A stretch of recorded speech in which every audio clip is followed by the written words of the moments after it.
জুবিন গাৰ্গৰ হত্যাকাৰীক বচাবলৈ বেংগলৰ পৰা অধিবক্তা আহিছে, যি বেংগলক জুবিনে ভাল পাইছিল। বাহিৰা মানুহে হত্যাকাৰীক বচাবলৈ আহোঁতে আমি কিয় মনে মনে আছো? হত্যাকাৰীৰ টীম সাজু, উচ্চতম ন্যায়ালয়ৰ অধিবক্তাও আহিছে, কিন্তু আমাৰ জুবিনৰ বাবে কিয় এতিয়ালৈকে ন্যায়িক টীম বনোৱা নাই? জুবিন গাৰ্গৰ ন্যায়ৰ টীমটো ইমান দিনলৈ কিয় সাজু কৰিব পৰা নাই? আমাৰ ইতিমধ্যেই বহুত দেৰি হৈছে। অভিযুক্তই ইতিমধ্যেই সাজু কৰিছে নিজৰ লয়াৰৰ টীম। আমাক স্পেচিয়েল কোৰ্টৰ ব্যৱস্থা কৰি দিব লাগে। এতিয়া সকলো ৰাজনৈতিক সামাজিক সাংস্কৃতিক দল একলগ হওক, মাত মাতক। কিয় আকৌ আপোনালোকে পিছ হুহকি দিছে? ইলেকশ্যনৰ পিছত কিন্তু এই গোচৰটোত একো নাথাকিব। এতিয়াই যদি জুবিনক ন্যায় দিব নোৱাৰো, তেনেহ'লে নিৰ্বাচনৰ পিছত একো নাথাকিব। জুবিন গাৰ্গ হত্যাকাণ্ডৰ ন্যায়িক যুঁজ সন্দৰ্ভত এইদৰেই সংবাদমেলত সৰব হৈছে চলচ্চিত্ৰ সমাজ, গুৱাহাটী চিনে মিউজিচিয়ানছ এছ'চিয়েশ্যন আৰু জুবিন ফেন ক্লাব। জুবিন গাৰ্গৰ বাদ্যশিল্পী তথা বন্ধু পাৰ্থ গোস্বামীয়ে যদি এইদৰেই উদ্বেগ প্ৰকাশ কৰিছে, একেদৰে জয়ন্ত কাকতিয়ে কৈছে জুবিন গাৰ্গৰ ন্যায়ৰ বাবে এখন বিশেষ আদালতৰ ব্যৱস্থা কৰক, য'ত প্ৰতিদিনেই শুনানি হয়। আমাক এটা শক্তিশালী টীম লাগে, যাতে ন্যায় ব্যৱস্থাটো ভালদৰে হয়। মানস বৰুৱাই কৈছে, মুখ্যমন্ত্ৰীয়ে কোৱাৰ দৰে শক্তিশালী টীমটোৱে অতি সোনকালে যাতে কাম আৰম্ভ কৰিব পাৰে, তাৰ বাবে ব্যৱস্থা কৰিবলৈ অনুৰোধ জনাইছো। অনিৰুদ্ধ বৰুৱাৰ মন্তব্য, আমাক ন্যায় লাগে। অভিযুক্তসকলে যেনেদৰে বাহিৰৰ অধিবক্তা লৈছে, আমাকো এটা ভাল অধিবক্তাৰ টীম লাগে।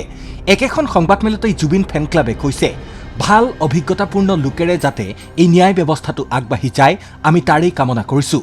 একেই দাবীৰে জুবিন গাৰ্গৰ পত্নী গৰিমা গাৰ্গেও মুখ্যমন্ত্ৰীলৈ ইতিমধ্যে প্ৰেৰণ কৰিছে পত্ৰ। একেই আহ্বান জনাইছে আছুৰ মুখ্য উপদেষ্টা সমুজ্জ্বল কুমাৰ ভট্টাচাৰ্যই। তাৰ মাজতে 6 জানুৱাৰীত যোৰহাটত উপস্থিত হৈ মুখ্যমন্ত্ৰীয়ে সকলোকে 9 জানুৱাৰীলৈকে অপেক্ষা কৰিবলৈ কৈছে। 9 জানুৱাৰীত অনুষ্ঠিত হ'বলগীয়া কেবিনেট বৈঠকতেই ন্যায়িক দল গঠনৰ সিদ্ধান্ত ল'ম বুলি মন্তব্য দিছে মুখ্যমন্ত্ৰী হিমন্ত বিশ্ব শৰ্মাই।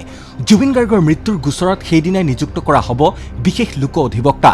বিশেষ লোক অধিবক্তাৰ নাম চূড়ান্ত কৰিছে চৰকাৰে। আৰক্ষীয়ে দিয়া চাৰ্জশ্বীটৰ ভিত্তিত অভিযুক্তক দোষী সাব্যস্তৰ বাবে চলিব যুঁজ। অতিৰিক্তভাৱে গোচৰটোত 5জন অভিজ্ঞ আৰু জ্যেষ্ঠ ক্ৰিমিনেল অধিবক্তাক চৰকাৰে নিয়োগ কৰিব বুলি জানিব পৰা গৈছে। খবৰ অনুসৰি ইতিমধ্যেই 7-8 জনীয়া এখন জ্যেষ্ঠ অধিবক্তাৰ তালিকাও প্ৰস্তুত কৰিছে চৰকাৰে। 9 জানুৱাৰীত কেবিনেট বৈঠকত এই তালিকাখনৰ পৰা নিৰ্বাচন কৰা হ'ব 5জন অধিবক্তা। ইতিমধ্যে তালিকাত অধিবক্তা জিয়াউল কামাৰ, পল্লৱ কটকীৰ নাম অন্তৰ্ভুক্ত হৈছে বুলিও খবৰ ওলাইছে। এই গোচৰটোত ন্যায় বিচাৰি জনসাধাৰণৰ চাপ আৰু প্ৰতিক্ৰিয়াৰ ফলতেই চৰকাৰে এই পদক্ষেপ লৈছে। লগতে গোচৰটোৰ বাবে বিভিন্ন পক্ষই বিশেষ ফাষ্ট ট্ৰেক আদালতৰ দাবী উত্থাপন কৰিছে। কিন্তু গোটেই প্ৰক্ৰিয়াটো কিয় ইমান পলম হৈছে, তাক লৈহে চিন্তিত হৈ পৰিছে ন্যায় প্ৰত্যাশী জুবিন অনুৰাগী। সেয়ে পাৰ্থ গোস্বামীয়ে হয়তো কৈছে, আমাৰ জুবিনৰ বাবে কিয় এতিয়ালৈকে ন্যায়িক টীম বনোৱাই নাই?